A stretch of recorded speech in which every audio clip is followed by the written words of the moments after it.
non. Écoute, à force de se poser en sauveur de l'humanité, de la morale et de la République, ils deviennent ridicules à droite. Regarde-moi le projet d'affiche pour le second tour de la primaire. Non, je veux dire, bon, là, ça devient absurde, quoi. On n'a même pas envie de s'intéresser. Selon Lonely Planet, Bordeaux a été élue la ville la plus tendance pour 2017 devant Lisbonne et Los Angeles. Waouh. Cocorico, S'il vous plaît. attends. C'est beau, Bordeaux. Ah oui. Hein. Ah, moi, j'adore cette ville. Avec Jean-Luc, on y va souvent, il adore, lui aussi. Il a vraiment Bordeaux dans les veines. Il est bordelais? Non alcoolique. Ah oui, il a vraiment littéralement du Bordeaux dans les veines. La dernière fois, il a fait pipi, c'est les toilettes qui étaient bourrées. Non. Non, c'est une blague. Mais je trouve des petites formules pour dédramatiser, quoi. Dis donc, il y a cette histoire de mail avec Hillary Clinton qui revient. En fait, c'est quoi le problème? C'est qu'elle a utilisé la même adresse mail pour ses échanges personnels et ses échanges pro, donc bon. Bah ça va, c'est pas trop grave. Ah bah si, un petit peu. Tu sais, quand t'envoies « N'oubliez pas les bières, j'ai préparé un poulet Colombo à Bachar el-Assad en pleine crise syrienne », ça la fout un peu mal quand même. Moi, une fois, j'ai envoyé une photo de moi toute nue à Michel Denisot. Tu vois, quand on se trompe de destinataire, c'est ennuyeux. Bah, je me suis pas trompé. Et surtout, je me suis pas ennuyé. Oh bon, ça va. Parce qu'après, j'ai reçu son mail. Oh, s'il te plaît. Je ne veux pas le savoir, j'aimerais garder une image de lui picobello. Merci.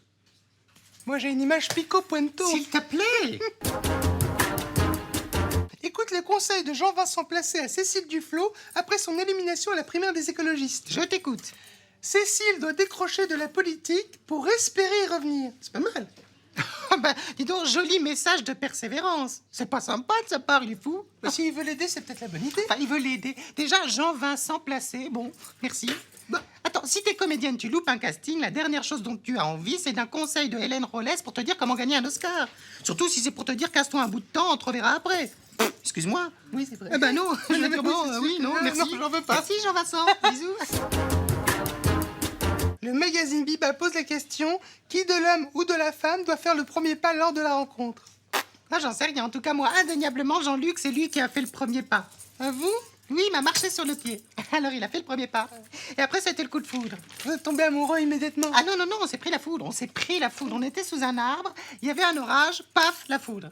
Il venait de me dire, mais dis donc, vous pouvez pas regarder où vous mettez vos pieds, connasse, et paf, la foudre.